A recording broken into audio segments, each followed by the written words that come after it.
Tottenham Hotspur are about to agree a 20-year, £500 million naming rights deal for the stadium. That is according to Stefan Borson, football finance expert. We are going to be talking about that story alongside another story breaking from the same man regarding Morgan Gibbs-White, that there's another twist in this tale where Tottenham might end up having to pay a significant sum above the asking price, above the release fee, just to get this done and hold off any risk of a potential hijack. We're going to be talking about that, plus our pursuit of other midfielders once we've got those two particular stories out of the way, and a few other little bits and pieces at the back end of the pitch with regards potentially a £70 million bid coming from Real Madrid for a Christian Romero. Does that make a little bit more sense and logic to the story regarding Ilya Zabarnyi? We're going to be talking about that right here on the Spurs Talk Show. Please do smash the like button if you enjoy the content. Hit the subscribe if you haven't already, guys. Hit the notification bell and drop a comment. Thank you so much for all of your incredible support with the like button and the subs over the last couple of months. It's been absolutely wild. Please strap yourselves in, guys. Let's start right away then, guys, with the naming rights story. This is from Stefan in Borden on Football Insider, and I'm going to read it out to you, and it's quite an exciting one, really. I don't know too much about it in terms of the strength or the veracity, but if Stefan Borson's talking about it, it's something we should listen to a little bit. Tottenham will pour the funds from a new naming rights deal for their stadium into the wage bill. That will be music to the ears as a first sentence for a lot of the fans who think that the wage bill and the ratios are why Tottenham have struggled to compete at the very top for the last few years. Spurs moved into their new stadium in 2019 after 117 years at White Hart Lane. Tottenham Hotspur Stadium was a temporary name put in place until a naming rights deal was agreed, but 6 years on, no deal has yet been struck. Sources told Football Insider exclusively in February that Tottenham had missed out on a £75 million in revenue thanks to their failure to agree a deal. Well, that's direct revenue potentially, but it isn't necessarily the true story, as there will have been very much indirect revenue that's come into the club through other mechanisms as a consequence of the branding of Tottenham Hotspur Stadium. That's just a reality. Otherwise, if there was no value to the name Tottenham Hotspur Stadium, why would there be any value to the name the Aramco Arena? Branding value is branding value. However, the Telegraph reports that Spurs' flurry of transfer activity, including the signing of Mohamed Kudus from West Ham and a failed move for Nottingham Forest ace Morgan Gibbs-White, that's interesting. A temporarily paused move, I think we should be calling that one, Stefan, may have been prompted by the club finally reaching an agreement over a new sponsor for their stadium. Speaking exclusively to Football Insider, finance expert Borson said that if a deal had been reached, the funds would go straight into the Spurs wage bill. Despite being one of the Premier League's best-run clubs, from a financial perspective, Tottenham spend comparatively less than their rivals on players' salaries. He said, well, I think the only problem that they found on the naming rights deals is a problem that's common around Europe, which is that naming rights deals compared to America have always been at a very considerable discount to what the American stadiums are getting. And so I doubt it's been a case of they've had no offers. It's a fabulous stadium in central London, and it gets a lot of coverage for not just football, but for the NFL and also for gigs and other events. So I don't think it's been difficult to find a sponsor. I think it's been difficult to find a sponsor at the level that Daniel Levy and the rest of the Tottenham board felt represented good value for the asset, especially because firstly, it's a virgin naming rights, the first naming rights deal for the stadium. And secondly, it's probably going to be a 20-year deal. Lots of maybes, coulds and possiblies and probablys in this, isn't there? Unfortunately, the nature of these sorts of naming rights are that they are for a very long time. So it's got to be right from day one. The impact is purely financial. I mean, there will be a package that will go with the naming rights sponsor, effectively a box or some perimeter advertising or whatever else. They'll have an inventory that they will get as part of the naming rights deal. But the reality is it's a £25 million per season for the next X number of years to have the branding on the side of the stadium. And the difference is the difference it will make to their stadium is that they will be in funds in profit terms for the best part of that £25 million. So, it's probably 5% of their turnover, but it's quite a big part of their profit. That sponsorship property is very obviously a high margin, i.e. has very little cost associated with it, and therefore is an important element of the profit and loss of a football club. And so it will have an impact. That's a good point, actually. I don't think that it will have a transformational impact. You've already got a situation where Spurs probably need to be spending around about the same amount of money that they would get for that naming rights deals on increasing their wage bill. Their wage bill is probably £25 million too low at a minimum. And so that money is just going to go straight into increased investment and getting them competitive back in the Premier League. They are currently They are Champions League this season. You can't forget that they're there, having finished 17th. Whilst the new stadium rights may not be transformational for the club, the departure of one of their best players certainly will be. Mick Brown told Football Insider Tottenham are now preparing for Son Heung-min's departure this summer. The North London club are prepared to accept offers from Saudi Pro League and MLS clubs for their Korean legend. I won't carry on with that story, guys, because it's not really part of the journey today, although it might come back into it in a little while. But ultimately, as I've been saying before, it's £25 million. He hasn't sort of mooted who that partner would be. When we spoke about a £250 million or a £300 million investment a couple of weeks ago, I was saying that's probably just on a 10-year deal. So he's just scuppered it out towards a 20-year deal to find that same ratio. It looks like it's either going to be American or it's going to be Saudi.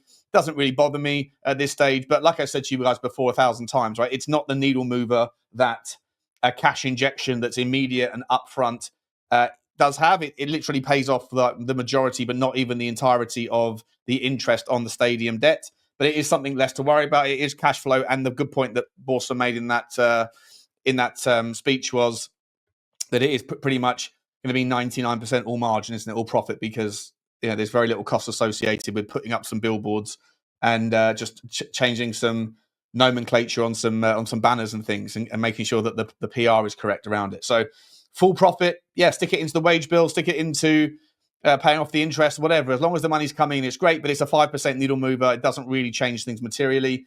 And so, like I say, the number sounds great as a broad overarching sweep, but it's not particularly, it's not going to sort of change anything materially unless you add it with some other ambition, other investment, and also ongoing commercial sponsorship deals, and hope that whoever's sponsoring the stadium is also seeing a long-term partnership where they might want to sponsor the shirts as well. And then, all of the other kind of incidental commercial opportunities that can come from these relationships. And hopefully the Manchester United sponsorship team, the commercial team that left after Sir Jim Ratcliffe's kind of ransacking of their entire cost-cutting processes, they left and they've kind of joined Tottenham now. Ultimus 8 or something, I think it's called. Altius 8. They're now at Tottenham Hotspur. So good things to come from that. Let's move on, guys. Let's move on to this story from... this is from To the Lane and Back, but it's just referencing other articles that are out there that apparently, according to a report from Spanish outlet Figeches, Atletico are determined to break the market with a strong offer of 80 million euros to secure the signing of Romero.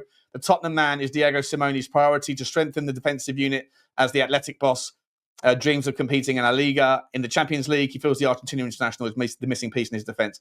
That's all fine, but ultimately, all reports, according to Ben Jacobs, Ali Gold, everyone else that's a little bit closer to Tottenham, are saying that they've moved away. There are other reports out today that Real Madrid are also taking a look in a world where the Ibrahim Konate gets convinced to stay at Liverpool, then Romero would be their second choice. So it will be an interesting battle, because I've been quite surprised, to be entirely honest, around why it is and where are the bids that should be there for a player of his caliber from around Europe. I know that Bayern Munich are a team, they're probably the only team in Germany that would make any sense, but they've already gone in a different direction, signing Jonathan Tah. Paris Saint-Germain, would they turn to Romero if there was some sort of blockade on the Zabarnyi deal? Would Tottenham make a move for Zabarnyi even if Christian Romero stays? All the reports out yesterday were that Ilya Zabarnyi is of interest to Tottenham, but he wants to go to PSG. PSG, for whatever else, are held up. Like I said in yesterday's video, it doesn't make any sense to me on the logic of why they would have sort of cash flow issues. They just finished the Club World Cup where they were a beaten finalist, so would have made a lot of money there. They obviously went deep in the Champions League last year as well. They won it, so they would have made a lot of money there. Surely, that whilst there's a lot of cash turnover in that particular club, the idea that they're broke is crazy. However, if there's truth to it, I'm not that over their finances. So if there is truth to it, then maybe the sale of Kolo Muani to Juve would be the reason that would give them the amplification in their access to liquidity in the short term to be able to put that money into Zabarnyi. Or maybe they just can't agree a fee with Bournemouth, and Bournemouth want too much relative to what PSG think he's worth. And if that's the case, would PSG turn their attentions to Romero? Does Romero only want to go to Spain? Is the driving force of his sort of willingness to leave primarily because his family are unhappy with the weather in England? And if so, then it's only really one of two places, and they're both in Madrid. And if Real Madrid do get Konate lined up, and if Atletico Madrid don't get their money together, then Romero stays. I can't see a scenario where Ilya Zabarnyi would then become a part of the team. You could make the argument that Tottenham could go to a back three, and if they did go to a back three and all the players were currently fit in Micky van der Ven and Romero, who would be the third person in there? I'd probably say it would be Danso, I think, would be more than capable. Romero could play in the middle, van der Ven off the left, Danso on the right, and Romero could play that guy that kind of brings the ball out, and he's a fierce passer, one of the best passers in the centre-back game in the Premier League, in my opinion. Let me know if you agree. Obviously, there's always that risk of availability, right? Romero's sort of rarely available more than 60% of the time.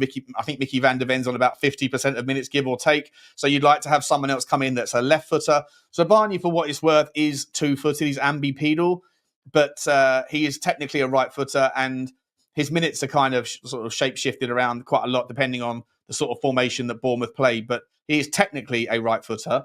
But I think he's capable with both feet. That's one of the value positions. Same with what happened with Dean Huijsen as well. So to me, I think you could make the argument that he could come in, but would he want to come in and play in rotation in a back four with Micky van der Ven? I don't know. I don't think so. Would he come in knowing that there's 4 competitions and the guy in front of you is a guy that has a 50% of minutes available sort of issue historically? Possibly, but he seems like he wants to go to PSG. Seems like PSG are only right now struggling to get the money over the line, and Bournemouth maybe are just sitting there thinking, we can't let all 4 of our backline go in one window without having replacements in place. It will be an interesting one. But Zabani, the links are still there this morning, and they're getting around higher and higher up. It started out yesterday in a couple of places, but that were a little bit kind of not sure. But now it's got around to some sort of stronger aggregates. So we have to kind of take a little look-see at that and talk about it. That's what we do here. Just a quick update on Morgan Gibbs-White for you as well, guys. £10 million is going to be potentially the additional sum of money that Tottenham Hotspur are paying. Let me get the screen. I was trying to find the screen there. Sorry. £10 million is the additional sum of money that Tottenham Hotspur might pay to get Morgan Gibbs-White over the line amid a hijack threat. Quite insane. I don't believe this for a second, but this is also coming from Football Insider, and it's also from Stefan Borsten. I'd be very surprised to see that. Tottenham will pay over the £60 million release clause in Morgan Gibbs-White's contract to fend off any clubs looking to hijack the deal. Spurs were slow to get started in the transfer window this summer, in part due to the uncertainty surrounding Ange Postecoglou. But following the Australian manager's sacking and Thomas Frank's appointment as Tottenham boss, things kicked into gear as Mathys Tel, Kota Takai, that should be, and Kudus moved to North London. Gibbs-White looked set to... Well, we've seen all this stuff.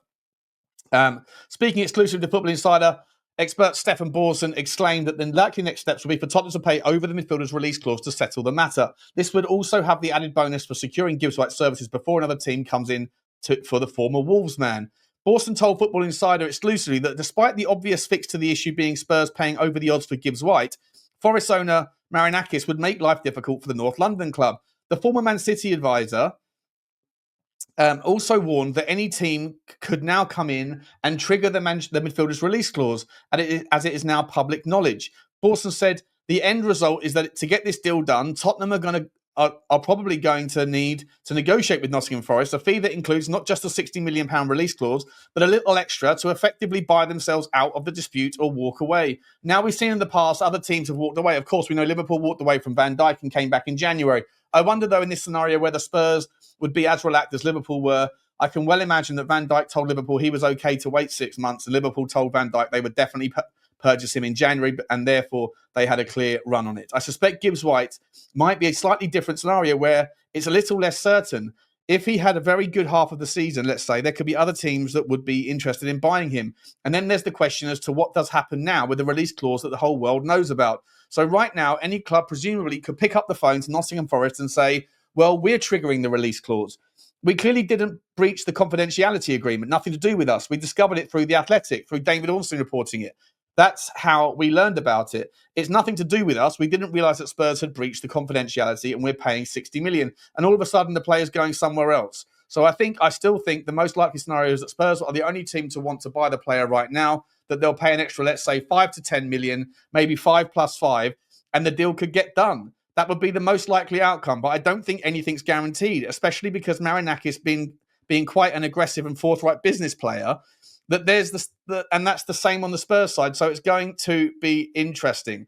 Before I come to that next story, I thought I'd sort of chew through this a little bit with you. To me, that makes absolutely no sense. You've triggered the release fee. I don't know how many times we've got to go through this. You've triggered the release fee that you entered into a contract that you were happy for a player to leave at. You might have wanted that to remain secret, but ultimately, what was the point of having it in there if it was to remain secret? Why enter it in the first place if you didn't want it to be in there? Why agree to it? Did you think that you would be able to get around a release clause demand of the player? If the player and the agent demanded that the £60 million release clause was added, then was the fact that it had a non-disclosure sort of term attached to it, was that some way for Nottingham Forest to do the dirty on the player by saying, yeah, we'll give in to your demand to have the clause inserted, but no one's going to know about it, so it's irrelevant? And then the agent's gone, well, that's not the case. If the agent and the player want to come to Tottenham, then you'd hope that there's some sort of agreement there with the player and the agent saying, look, we're going to have to figure this out. We want you. You want to come here. Marinakis has already offered him a new contract, removing the clause and making him a club's highest earner. As far as I'm aware, his reaction and response to that, the player, Gibbs-White, was to say, no, thank you, and here's a transfer request. I want to be able to leave. He's not happy. He doesn't want to be in Forest. He wants to come to Tottenham, the bigger club. Sorry, salty Forest fans, but it's just a reality. And I don't really understand, like, how can multiple teams, if you've triggered the release clause and they're just not answering the phone, it's like you're getting divorced and pretending like the letters from your ex-partner's lawyer or solicitor are not arriving in the post. Or it's like ignoring a debt collector. They're not going to go away. You don't just get to ignore it and pretend like it doesn't happen. We've triggered the release fee. Not answering the phone and not engaging with Tottenham is insanity. If it has to, I'm almost at the point, I've said to you before, I'm not that bothered if it doesn't go in our favour, but I'm almost at the point now where the kind of petulance of that sulky little brat, Marinakis, I think should be met with a determined resolution that draws this one out, that screws up Forest, if so being. Like, I almost have a resentment about me about this one now.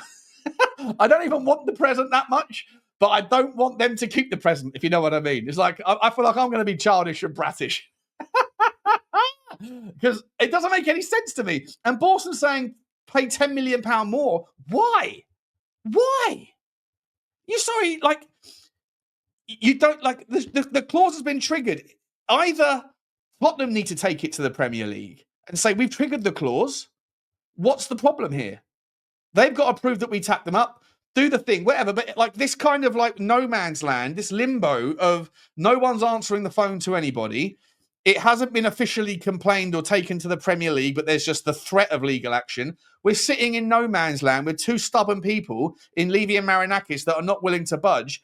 I think Daniel Levy, if he believes that he hasn't done anything wrong, should pick up the phone to the Premier League and force the issue and say they're not willing to accept our triggering. What's going on here?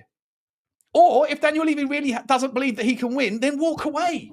Walk away. There's plenty more fish in the sea. But it's a mad situation where you've got a finance expert saying the way to resolve a situation where either one party or the other is in the wrong here, either Nottingham Forest have screwed up and we're in the right to go ahead, or we've screwed up by making it obvious that we knew something that we shouldn't.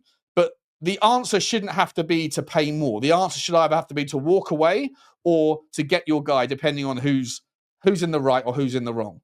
And the lack of kind of movement on it is really, really sad. And remember, Gibbs-White said that he wanted this to be resolved by Monday when the team go away. Well, it's Saturday morning now, 5 to 11. Yves Bissouma will end up at Tottenham this summer. According to Keith Winus, he's told Football Insider that he expects Yves Bissouma will end up at Tottenham. The Congolese striker was one of the Premier League's best strikers in the 24-25 season. Tottenham are desperate to avoid a repeat of last season when they finished 17th. Yada, yada, yada. But he thinks that that's a really short story, isn't it? Is that it? There's nothing more to talk about. This one goes off into Newcastle. Apologies. Wowzers. Let's move on to the... Have I told you this story before? Where's the last story here?